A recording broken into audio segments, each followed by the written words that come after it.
Good evening, everyone. So I'm going to let the tech man do his job while I talk to you a little bit about this first piece.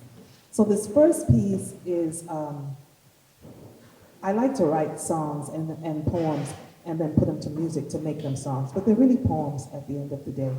And this poem was written after visiting Nigeria, one of the many times I visited before 2000. So when I saw the state of things changing, because I've been going since I was born with a passport.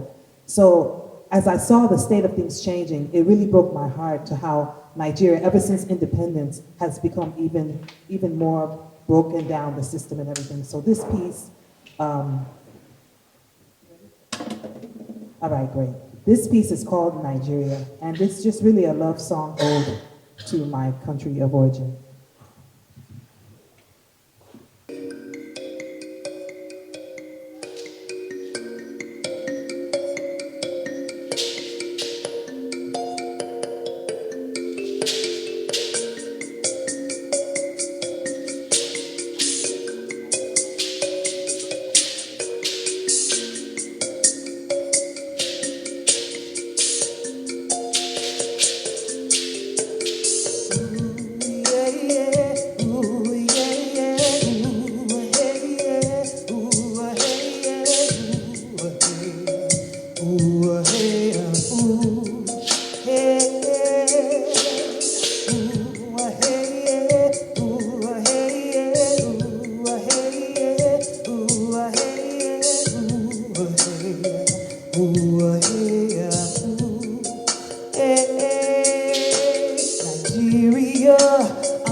Regardless of military, who keep up the tyranny, regardless of government, soon to be irrelevant. The people are intelligent and mind who they let represent their interests and economy. Regardless of corruption, away where the country's run by their wayward sons, misusing the funds to reward the less noble ones who pollute the land and uproot the man who uses his hand to feed his family, like he's been doing for centuries.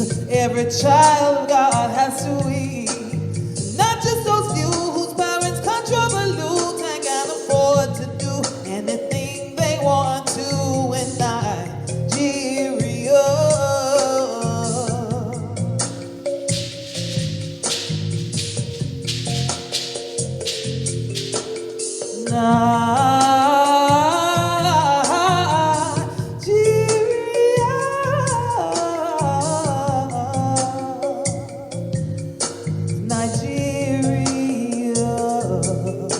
Nigeria, I'm here in your pain, and one day you reign again. Nigeria, you will always be home to me, even across the sea. Nigeria, I'm feeling your pain, and one day you reign again. Nigeria, you will always be a mighty, beautiful country. Ooh, oh,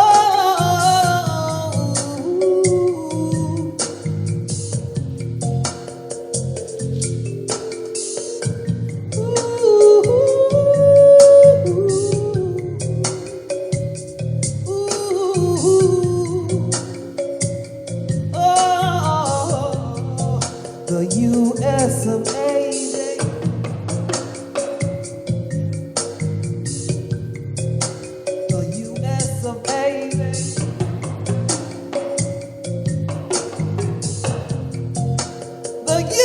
They make me dependent on them.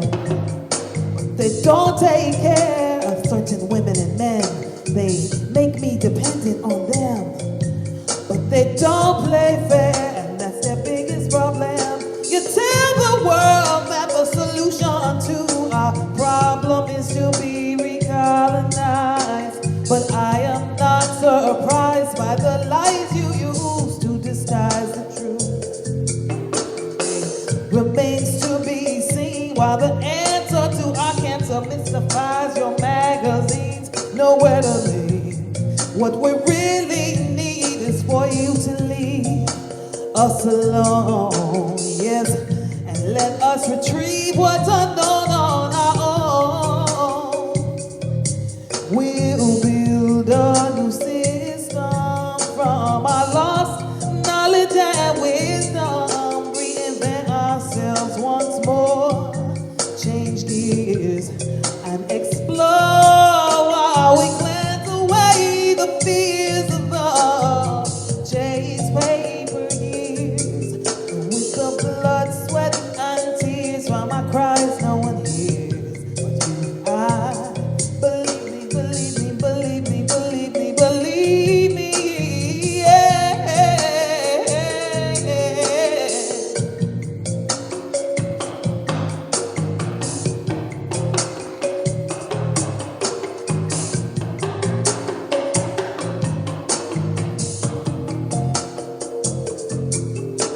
Nigeria, I'm hearing your pain, and one day you reign again. Nigeria, you will always be home to me, even across the sea.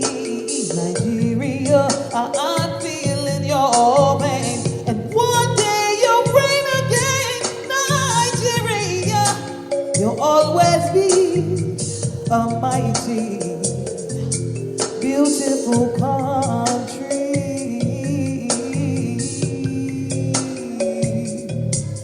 to me.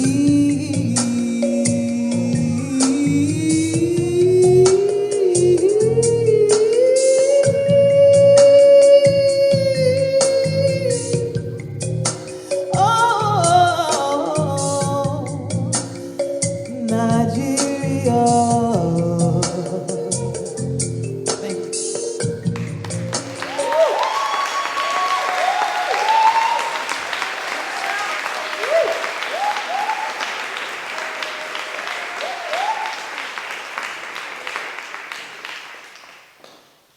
I'm going to read these poems from this new work that I'm so happy to have here.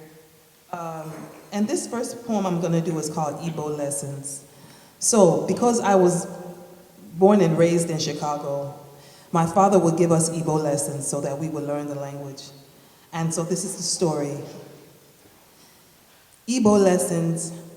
Oh, before I begin, I have to tell you, this one is interactable. It's call and response. So I hope you're getting ready to learn some Igbo. We're going to be in an Igbo lesson right now, all right? So get your indigenous tongue ready, please. Igbo Lessons never failed to chant my heartbeat tribal. Papa was bubbling optimism in full professor voice. This was the only time he would speak to us in fluent Ngwa Igbo, until heads would subconsciously tilt left and right, looking like a tiny litter of confused dogs. Papa would belt hearty laughter like gospel. I imagine that's what Santa Claus must sound like. And then he would select special words for us to learn. Norodu maginti. Sit down and listen well, he'd say. Umu mutanu iku Igbo. My children must learn to speak Igbo. Chineke. Chineke. Ah, God. Very good. Mwa. Mwa. Baby. Mwata mwoke. Boy. Wanta wai. Girl. It was only Chinyere, Mbuku, and me in these classes. My older siblings, Adaku and Nnamdi, finally reunited with my parents in Chicago when they were 8 and 7 years old, respectively. They spoke no English. Adaku and Nnamdi were being held back in their grade level because they could only communicate effectively. They could not communicate effectively by American standards. On Prospect Street, communication was a cacophony of broken words melting into purpose movement. My parents decided to speak English exclusively to us so my older siblings could learn. It just stuck. I was born into an American vernacular.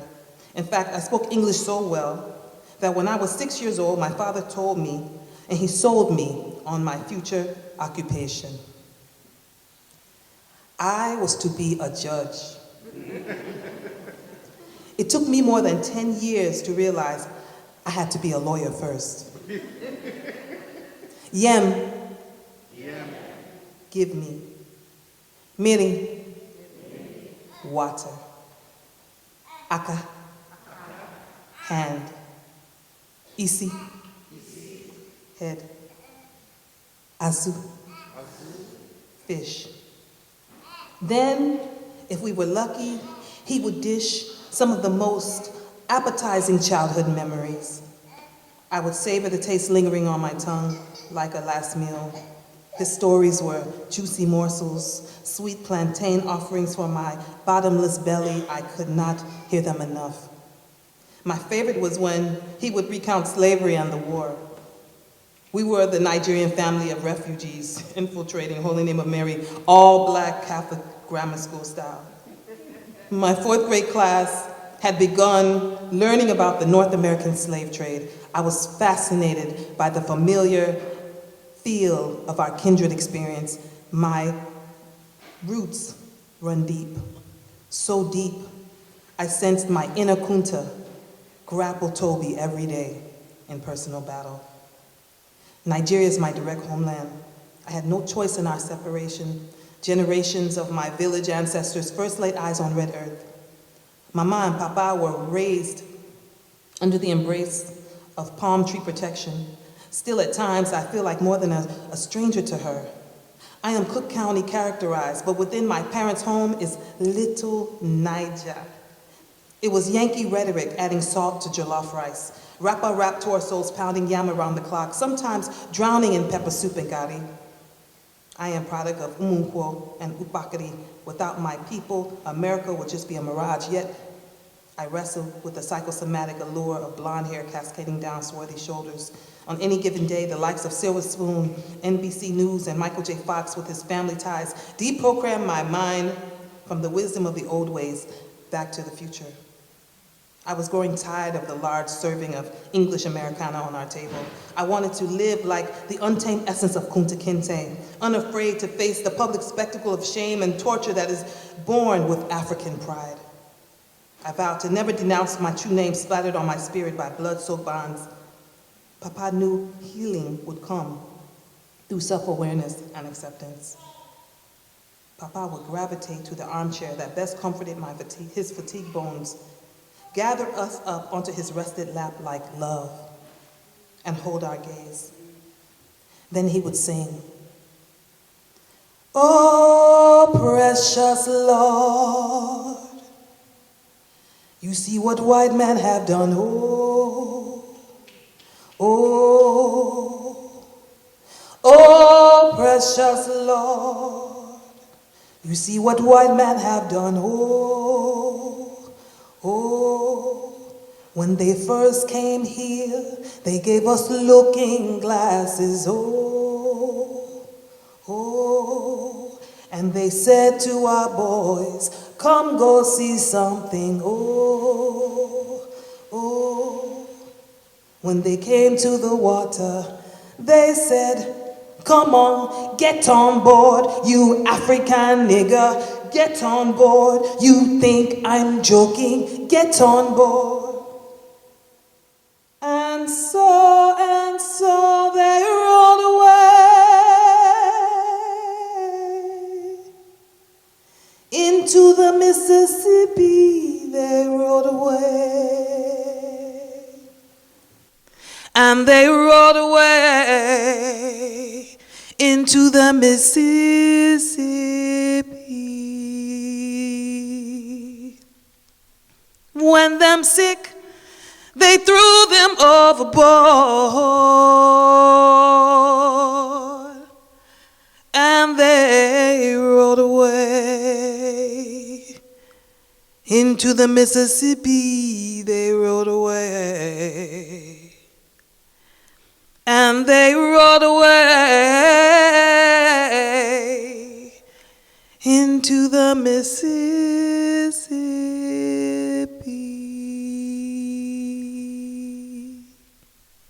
Biko,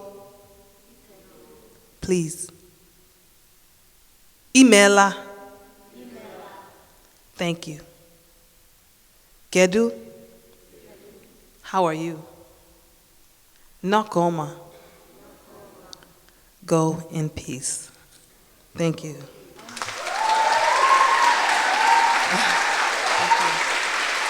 I don't know how much time I have left. How much time? No more? Okay.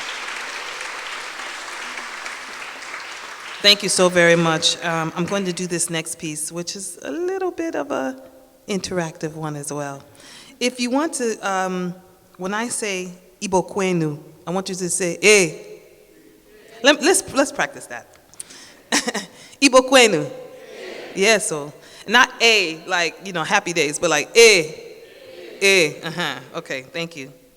There are so many things you should know about the Igbo. We have been beaten, buried, drowned, clowned, but can never be cloned.